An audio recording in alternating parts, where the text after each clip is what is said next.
Bonjour à tous, bonjour à toutes, bienvenue sur Klebs Experiences. Je suis Claude Epuli-Bombogo, avocate au barreau de Poitiers, médiatrice inscrite à la Cour d'appel de Poitiers ainsi qu'au Centre national de médiation des avocats et associée de la CELAL Club Avocat Médiateur. Dans le cadre de mon activité, j'interviens dans plusieurs domaines qui sont les suivants: le droit pénal, le droit civil de la famille et du patrimoine et le droit des affaires. Sur cette chaîne YouTube, je vous présente différents contenus qui sont liés à mes thèmes de prédilection, qui sont le droit, l'entrepreneuriat, la foi, le luxe, la mode et le lifestyle. Alors, aujourd'hui, vous le voyez, une nouvelle vidéo Chichen Club. Donc, première des choses, déjà, je pense que vous aurez constaté que je ne suis pas dans mon bureau, je suis dans un cadre un petit peu particulier, mais bon, ça n'empêche pas le reste. Et pour une fois, j'ai beaucoup de lumière. Là, c'est de la lumière naturelle, là. Je suis, voilà, on ne peut pas se plaindre de lumière aujourd'hui. Donc bref, vidéo numéro 8 aujourd'hui de notre série Chichen Club. Vous l'avez déjà lu dans l'intitulé, la France qui est condamnée par la CEDH.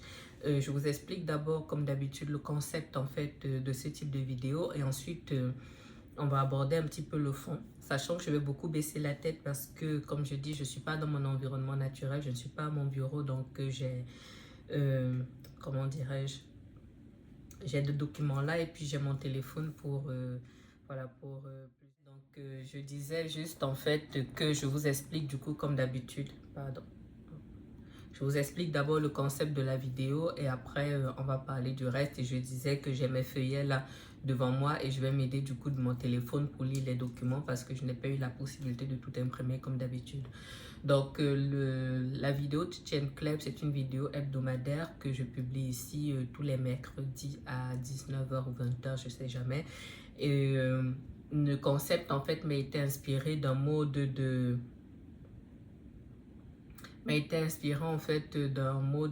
prédication de l'apôtre Mohamed Sanogo qui prêche en fait en alternant du coup prédication et prière. Donc Chichen Club en fait ça veut dire entre guillemets l'enseignement de club. L'enseignement en fait est club, ça veut dire que je présente en fait un sujet d'actualité nationale ou internationale. Je vous explique les notions de droit qui sont liées. Je vais essayer dans cette rubrique de toujours parler de droit à un moment et à la fin je vous donne mon avis, en fait l'avis de club. L'avis de club en fait ça peut être il y aura toujours mon avis d'avocat, mais ça peut aussi être mon avis à moi en tant que femme noire, en tant que, je sais pas moi, enseignante, en tant que ci ou ça, en tant que citoyenne, voilà. En tant que personne de plusieurs cultures. Donc c'est ça le concept. Alors, donc vous l'avez vu du coup dans ce 8e épisode, on va parler de droit des étrangers et de manière précise, on va parler de la condamnation de la France par la CEDH, donc la Cour européenne des droits de l'homme il y a quelques jours. Et pour qu'on puisse en fait bien comprendre en fait ce dont je veux parler, je vais structurer mon propos en plusieurs points. Donc le premier point, ce sera qu'est-ce que la CEDH en fait, de manière basique, comment on fait pour y arriver, comment est-ce qu'on arrive en fait à avoir une décision de la CEDH. Ensuite, je vais vous parler dans le détail de l'actualité en ce qui concerne la France. Ce que dit du coup cet arrêt-là concernant la France, quelle est l'incidence, quelle peut être l'incidence en droit français. Vu la question en fait que je vais aborder, je vais faire un focus en fait sur pas tellement le droit français mais surtout sur l'actualité française et enfin je vais vous donner mon avis en fait sur tout ça.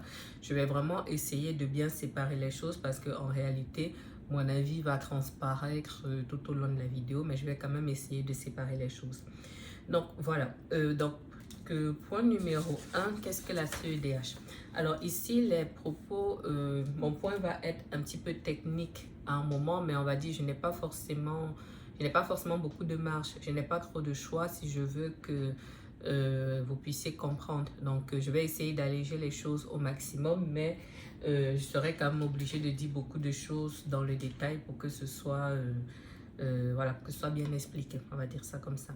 Donc la CEDH, je l'ai déjà dit, c'est la Cour européenne des droits de l'homme. Donc la Cour européenne des droits de l'homme, comme toujours, je vous mets en fait des incrustations là pour que vous puissiez faire en fait le lien avec ce que j'indique. Donc, créé en 1959, ça c'est un résumé que j'ai trouvé et après je vais vous donner des éléments un peu plus détaillés. Donc, créé en 1959 et installée à Strasbourg depuis 1998, la CEDH veille au respect des droits garantis par la Convention européenne des droits de l'homme.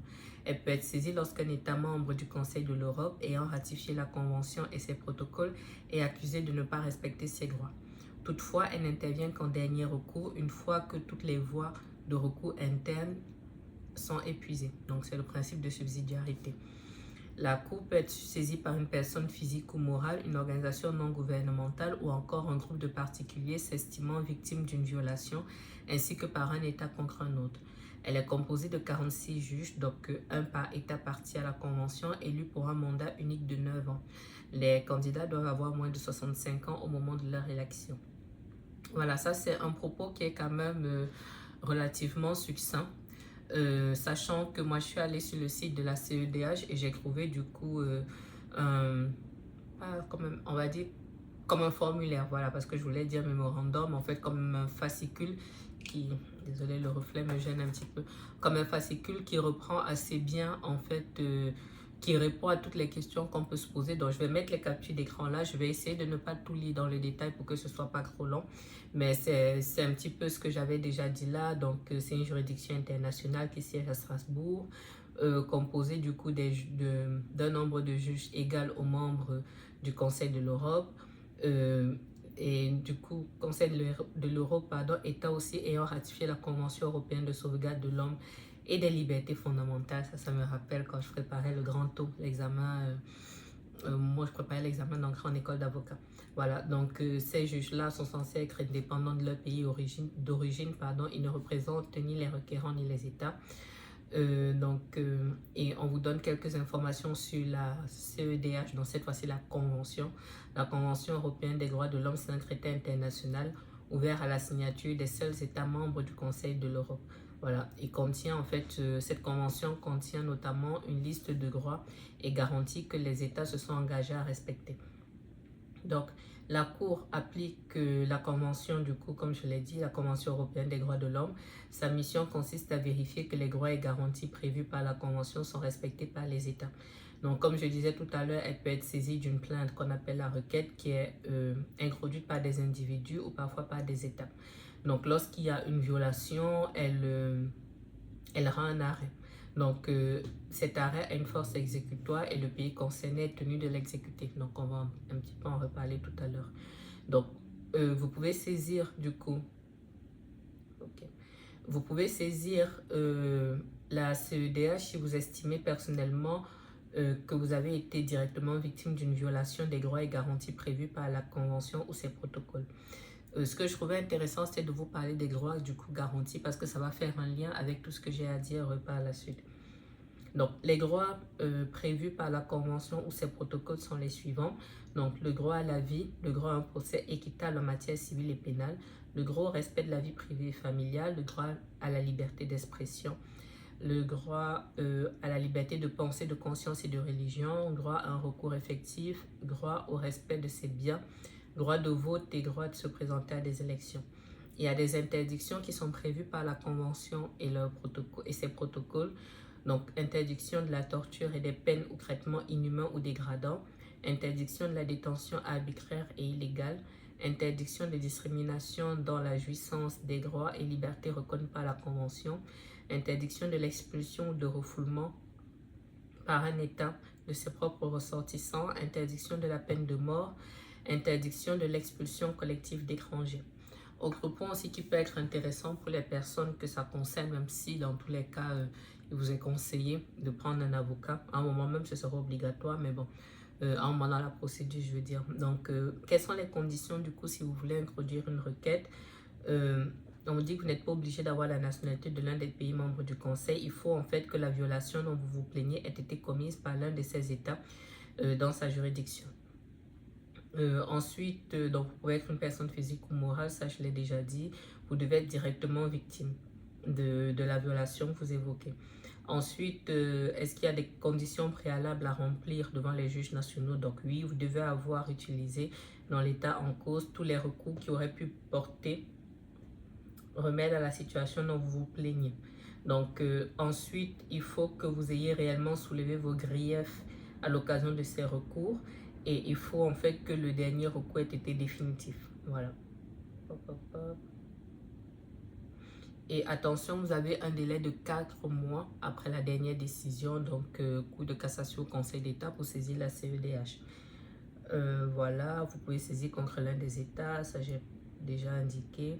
Ensuite, il y a des conditions de recevabilité de la requête et après statut au fond. Je vais survoler le reste pour que ce soit pas trop long. Donc, il y a même l'adresse là, je vous mettrai l'adresse là pour les personnes que ça intéresse. Ils vont, comme je vous dis, ils vont d'abord s'intéresser à la recevabilité et ils vous répondent dans un délai moyen d'1 an. Pour ne même pas dire un délai minimum d'1 an. Voilà, donc c'est un peu plus loin. On dit du coup que la Cour doit d'abord examiner si votre requête est recevable. Donc, il faut que la requête satisfasse en fait à certaines conditions qui sont prévues par la Convention. Donc, si la requête est déclarée irrecevable, si la requête est déclarée irrecevable, la décision est définitive et irrévocable. Et si la requête est déclarée recevable, la Cour encourage les parties à parvenir à un règlement amiable. S'il n'y a pas de règlement amiable, la Cour procède à un examen au fond de la requête. Et ensuite, du coup, combien de temps devrais-je attendre? On dit compte tenu de l'encombrement actuel, un délai d'1 an peut s'écouler avant le premier examen de votre requête devant la Cour. Voilà, donc je vais m'arrêter là sur ce que c'est que la Cour. Donc, vous comprenez qu'il faut vraiment être déterminé pour se retrouver devant la Cour européenne des droits de l'homme. Et en résumé, comme je disais, du coup, c'est une, comment dirais-je, c'est une juridiction internationale qui, en fait, on va dire, dont les arrêts s'imposent aux États ayant ratifié la CEDH ou la CESDH, Convention européenne de sauvegarde des droits de l'homme et du citoyen, CESDH, Convention européenne des droits de l'homme. Voilà. Pardon. Donc, on y arrive en fait après avoir épuisé tous les recours sur le plan national. Lorsqu'on n'avait pas eu satisfaction, vous avez épuisé tous les recours sur le plan national, vous saisissez la CEDH. Pardon. Maintenant, point numéro 2. Point numéro 2, quelle est l'actualité du coup concernant la France? L'actualité concernant la France, c'est qu'on a eu une décision en fait qui est plutôt, comment dirais-je, qui est inédite parce que c'est une première. Donc, c'est un arrêt en fait du 25 ou du 26 juin, je vais vous retrouver la date, qui condamne en fait la France pour contrôle d'identité au faciès. Donc, c'était suffisamment, on va dire, important pour que ce soit relevé. Donc, on dit pour la première fois, la Cour européenne des droits de l'homme a condamné la France pour un contrôle d'identité jugé discriminatoire. Donc, cette décision inédite concerne le cas d'un ressortissant français qui s'appelle Karim Twil, qui avait été contrôlé à plusieurs reprises sans justification objective. Alors, je n'ai pas l'arrêt ici, mais j'ai trouvé en fait des articles qui parlent d'un résumé de cet arrêt. Donc, je vais vous mettre ça là. Je vais vous mettre naturellement les captures là, étant donné que c'est relativement tôt pour avoir la décision complète et dans tous les cas, elle aurait été trop longue. Donc, je vous lis le résumé là. Donc, on dit le 26 juin 2025, la CEDH a rendu un arrêt historique qui condamne la France pour la discrimination dans le cadre d'un contrôle d'identité. La décision concerne le cas de Karim Twil, on va y arriver, un ressortissant français qui avait fait l'objet de 3 contrôles policiers en seulement 10 jours, sans que les autorités n'aient apporté de justification jugée suffisante et non discriminatoire. La CEDH a conclu à une violation de l'article 14, donc, qui porte sur l'interdiction de la discrimination, combinant à l'article 8 droit au respect de la vie privée et familiale de la Convention. L'État français devra verser la somme de 3 000 € à M. Twil pour le préjudice moral subi. On dit par contre qu'en revanche, la Cour a rejeté les requêtes de 5 autres citoyens faute d'éléments suffisants pour prouver une discrimination dans leur cas. Donc, leur avocat a commenté, Maître Slim Ben Achour, qui a indiqué que c'est une grande victoire pour les victimes, ensuite pour le droit. On indique plus loin que c'est un combat qui a duré, puisque donc les 6 requérants étaient sont français d'origine africaine ou nord-africaine et ils avaient dénoncé des contrôles d'identité jugés arbitraires entre 2011 et 2012 dans différentes villes françaises, donc Roubaix, Marseille, Vaux-en-Velin, Saint-Ouen et Besançon. Donc, après plusieurs années de procédure devant les juridictions nationales, ils ont porté leur affaire devant la CEDH en 2017. On a une décision en 2025 pour une saisine de la CEDH en 2017. Donc, ils espéraient, au-delà de la reconnaissance individuelle de leurs droits, une réforme structurelle des pratiques de contrôle en France, notamment la mise en place de récépissés de contrôle pour une meilleure traçabilité des interventions policières. Donc, voilà l'incidence sur le droit français, j'en reparle après, parce que là, du coup, je vais attaquer la partie 3 de mon propos qui concerne en fait on va dire l'actualité en France. Moi, j'ai trouvé ça extrêmement intéressant parce que il y a quelques jours ici, je vais vous retrouver les articles, je ne les ai pas là sous la main. Il y a quelques jours ici, notre ministre Retailleau a lancé en fait une campagne de contrôle en fait. Je vais voir si je retrouve là une campagne en fait de contrôle massif donc c'était mi-juin. Mi-juin, en fait, j'ai là l'article du Monde qui dit plus de 4000 membres des forces de l'ordre mobilisés mercredi et jeudi pour mener des contrôles dans les gares et les bus à la recherche de clandestins. Donc, je vais donner mon avis après hein, parce que j'ai 2-3 choses à dire là-dessus. Mais en tout cas, pour être honnête, lorsque je faisais mon planning de vidéos à tourner et qu'il y a eu cette actualité, j'avais déjà prévu de tourner une vidéo par rapport à ça.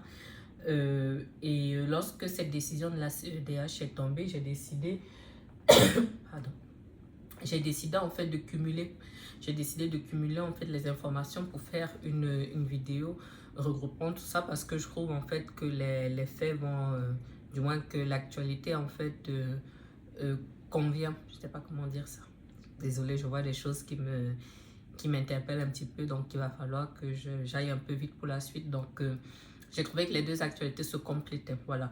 Donc l'actualité en France, en fait, c'est ça, c'est qu'on a un ministre, en fait, qui a décidé, en fait, de lancer cette opération-là, qui a quand même mobilisé 4000 membres, en fait, des forces de l'ordre. C'est quand même un peu l'équivalent de ce qu'on avait à peu près lorsqu'on avait les opérations Sentinelle, à peu près. Lorsqu'on avait les opérations Sentinelle, pardon, c'est-à-dire lorsqu'on se retrouve, en fait, sous menace attentat, pardon, ce genre de choses qu'on mobilise fortement de pouvoir terminer de filmer cette vidéo un jour. Donc, j'étais du coup sur la partie 3 concernant la France et je voulais en fait vous parler de l'actualité en fait concernant la France et je vous disais que j'avais déjà prévu de filmer la vidéo concernant la France lorsqu'il y a eu en fait cette initiative de notre ministre.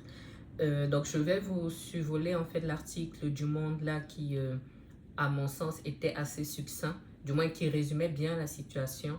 Et après, je vais passer au point 4. Donc, c'est un article du 18 juin. Je vous mets naturellement là les références. Donc, on dit que 4000 forces de l'ordre seront mobilisées mercredi 18 juin et jeudi 19 juin lors d'opérations de contrôle national dans les gares et les bus contre l'immigration illégale, a annoncé mercredi le ministre de l'Intérieur. Donc, il a dit du coup qu'il mobilise les gendarmes, les policiers, les douaniers, les forces sentinelles pour interpeller les clandestins. Et il a dit que depuis le début de l'année, on a interpellé 47 000 personnes. Donc, il fait de la question de l'immigration un thème de prédilection. Dans une note adressée au préfet, consultée notamment par l'AFP, il a donné des instructions pour que soit menée une opération nationale de contrôle des trains à destination des pays voisins et des grandes métropoles françaises, en arrivée comme en départ.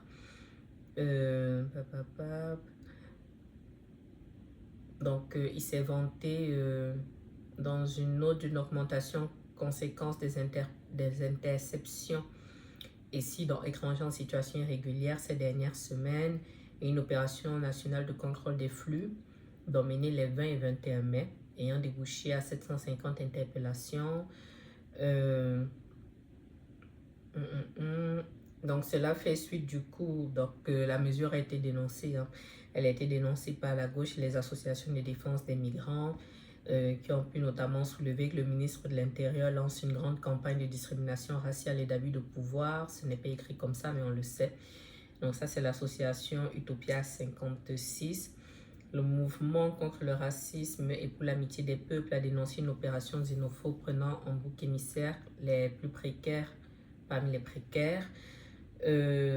Donc, ça fait, plusieurs syndicats ont dénoncé ce dispositif, donc CGT, Solidaire et FSU.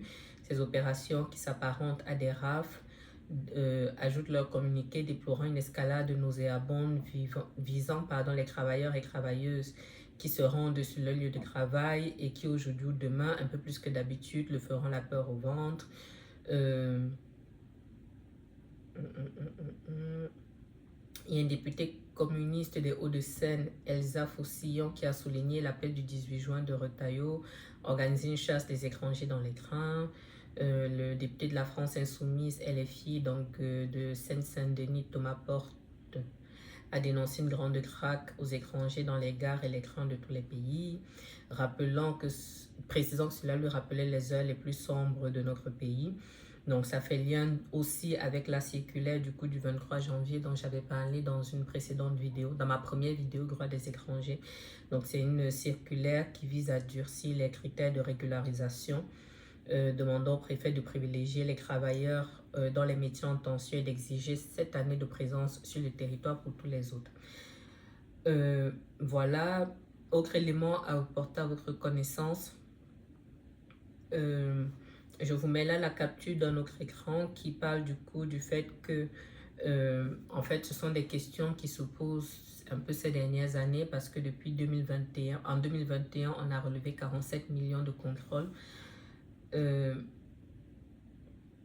Voilà, et surtout la Cour des comptes a estimé que ce nombre-là de 47 millions de contrôles pour 2021 est un nombre en fait dans lequel il ne peut pas être sérieusement contesté que des contrôles aux faciès sont légion.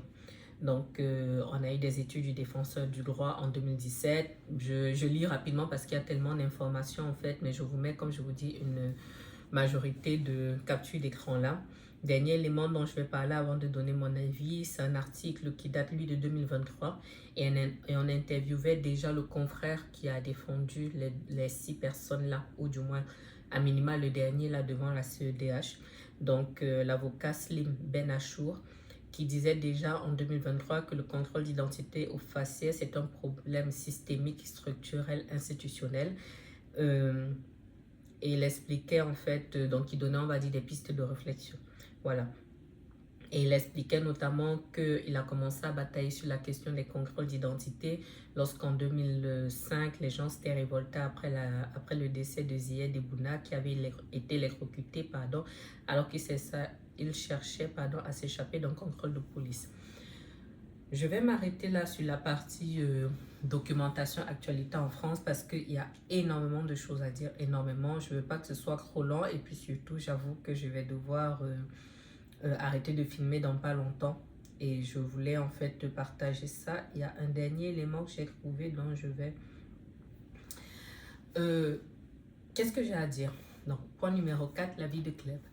J'ai beaucoup de choses à dire. D'abord, je vais remonter un petit peu dans la chronologie parce que comme je disais, au moment où je filme cette vidéo, nous sommes le 2 juillet. Donc, le 2 juillet, voilà, pour une publication dans une semaine, le 9. S'il y a des éléments nouveaux entre-temps, je rajouterai à l'écrit.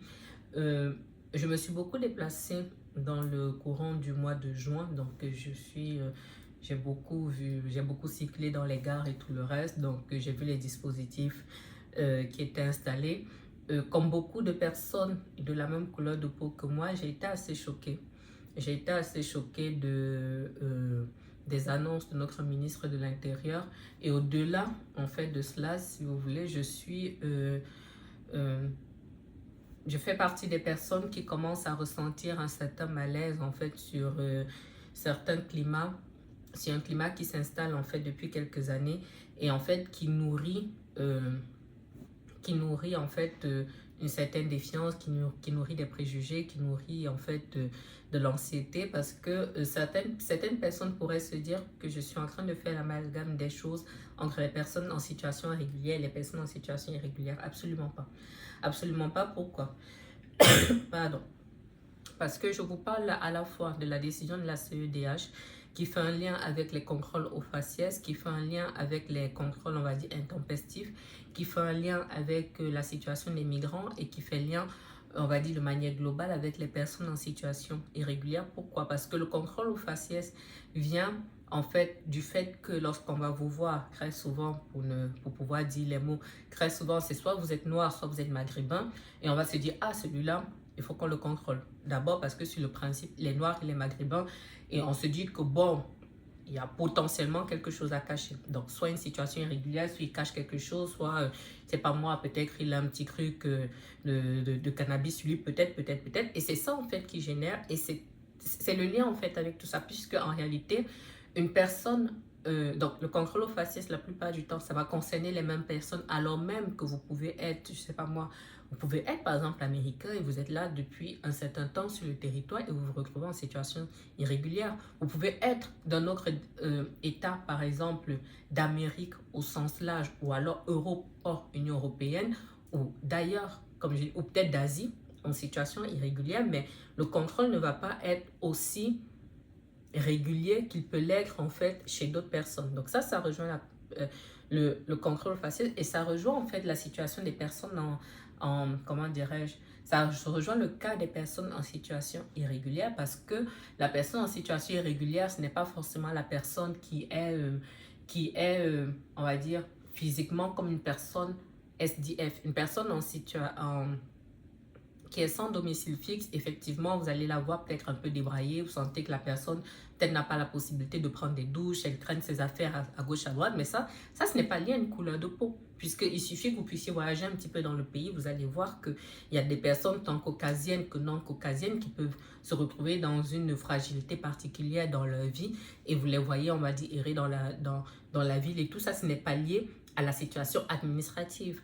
Donc, pour que les personnes en fait puissent savoir quelle est votre situation, pour que les forces de l'ordre puissent savoir, on va dire, quelle est votre situation administrative, qu'est-ce qu'ils vont faire? Ils vont contrôler en fait de manière intempestive, et qu'est-ce qu'on va faire? On va se rapprocher en premier vers les mêmes profils.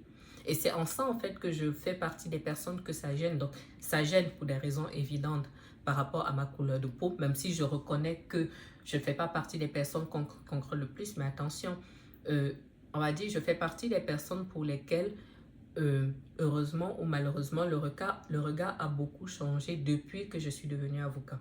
C'est malheureux de le dire, mais c'est ça. C'est que depuis que je suis devenue avocat, est-ce que c'est une certaine assurance qui se dégage? Est-ce que ce sont des signes extérieurs d'aisance qui font en sorte que cela ne se produit plus? Mais c'est quand même quelque chose de factuel. Mais sauf que tout le monde n'est pas avocat. Tout le monde n'a pas forcément des signes extérieurs de richesse et on ne devrait pas. Et ça devient un moment malaisant de se dire qu'à chaque détour de gars, à chaque ci, à chaque ça, on va en fait se faire contrôler parce que lorsqu'on nous voit, on se dit pourquoi pas ci, pourquoi pas ça. Et ça me parle d'autant plus que je vous ai partagé ici le fait qu'il y a quelques semaines maintenant, j'ai fait une intervention à ICC de 20 centaines de personnes et j'avais déjà évoqué les circulaires Retailleau et j'avais déjà en fait parlé de ce problème. Donc mon conseil d'avocat, pour pouvoir conclure là-dessus, mon conseil d'avocat, vous êtes sur le territoire français, vous êtes étranger, je me suis déjà largement exprimé sur ce que je pense de ça, c'est-à-dire vous n'avez pas à baisser la tête parce que vous êtes étranger en France ou ailleurs. Non, en fait, c'est la mondialisation. Autant il y a des étrangers en France, autant il y a des Français à l'étranger. Voilà. Et lorsque les Français sont à l'étranger, les autres ne s'en plaignent pas. Autant quand vous êtes étranger, que vous essayez de faire bien les choses, moi je soutiendrai toujours. Maintenant, si vous êtes étranger en situation régulière ou pas et que vous troublez l'ordre public, je ne ferai pas partie de ceux qui vont soutenir ça. Mais pour le reste, comme je dis, je fais partie de ceux, on va dire, qui s'indignent un petit peu de certaines dérives qu'on constate. Voilà. Donc, vous êtes étranger sur le territoire. Si vous n'êtes pas en situation régulière, régularisez votre situation. Vous êtes en situation régulière, faites tout pour rester du coup dans la régularisation administrative de votre situation et surtout, pas de trouble à l'ordre public. Vous êtes étranger en situation régulière ou pas et qu'il y ait une quelconque violation de vos droits, réclamez-le. Réclamez-le. Moi, je salue la démarche de ces personnes-là qui sont allées jusqu'à saisir la CEDH. C'est dommage qu'on en arrive là, mais c'est bien. Les symboles, c'est bien. Moi, je trouve, je l'ai déjà dit ici à plusieurs reprises, je suis attachée aux symboles. Et je pense qu'il ne faut pas baisser la tête lorsqu'on vit des injustices. Il ne faut pas baisser la tête, il faut réclamer. Si vous me suivez ici, vous connaissez déjà un petit peu mon histoire personnelle que j'ai en partie partagée ici. Même si à un moment j'ai été fragilisée au point où j'ai failli abandonner certains combats, je suis reconnaissante à mon entourage de ne pas m'avoir laissé baisser les bras justement parce que il faut savoir réclamer la justice quand il faut réclamer et que les symboles c'est important. Voilà, on ne part pas aussi loin, on ne fait pas plus de 10 ans de procédure pour 3 000 €. Ce n'est pas ça le principal enjeu, même si j'espère quand même que le confrère a eu l'équivalent de l'article 700, mais ce n'est pas ça le principal enjeu, c'est le symbole. Et je pense que pour ces personnes-là, pour leurs enfants, c'est important de pouvoir dire qu'on a vécu une injustice et cette injustice a été reconnue au plus haut lieu et ça va être réparé. Donc ça, c'est bien. En tant que femme noire, du coup, j'ai expliqué quel est mon positionnement là-dessus. En tant que personne d'origine étrangère, de nationalité française, j'ai expliqué aussi. Et comme je dis, vous n'avez pas à... En fait, être d'une double culture, c'est une richesse. Et c'est une immense richesse. Et comme j'ai dit, je soutiendrai toujours les personnes qui respectent leur terre d'accueil sans pourtant renier leur terre d'origine. Les multiples cultures peuvent coexister. Voilà, juste une dernière chose, j'ai trouvé ça d'autant plus intéressant qu'aujourd'hui, je vous mets la capture d'écran là. J'ai trouvé sur Brut, en fait, un texte, du moins un reportage indiquant que l'Italie souhaite accueillir 500 000 travailleurs étrangers non européens dans les 2 prochaines années. Pourtant, ils ont un gouvernement d'extrême droite qui s'est installé depuis 2-3 ans. Je vérifie l'information, je vous mets là. Et je trouve ça toujours très particulier parce qu'on en revient au même. C'est que lorsqu'il y a un besoin, notamment de main d'œuvre et tout le reste, là justement il n'y a pas de problème, il y a des régularisations, il y a ci, il y a ça. Et maintenant, dès que peut-être des élections vont approcher et que des réactionnaires vont un peu se lever, on va avoir en fait une radicalisation et c'est pour ça que je ne le dirai jamais assez.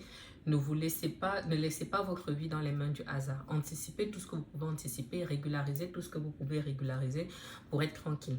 Donc, voilà ce que je voulais dire. J'espère que je n'ai rien oublié. J'ai été un petit peu dans le rush à la fin parce que je suis très en retard par rapport à ce que j'ai à faire. Mais en tout cas, voilà pour cet épisode 8 de Chichen Club. J'espère que ça vous aura plu. Je vous lis dans les commentaires, toujours dans le respect. Vous le savez que s'il y a un manque de respect, quel qu'il soit, moi je bloque. Je vous laisse partager si ça vous intéresse. Je vous retrouve du coup mercredi prochain pour un prochain épisode de Chichen Club. Et en attendant, je vous souhaite une bonne soirée puisque vous verrez le soir. Et à bientôt sur Clubs Experiences. Au revoir.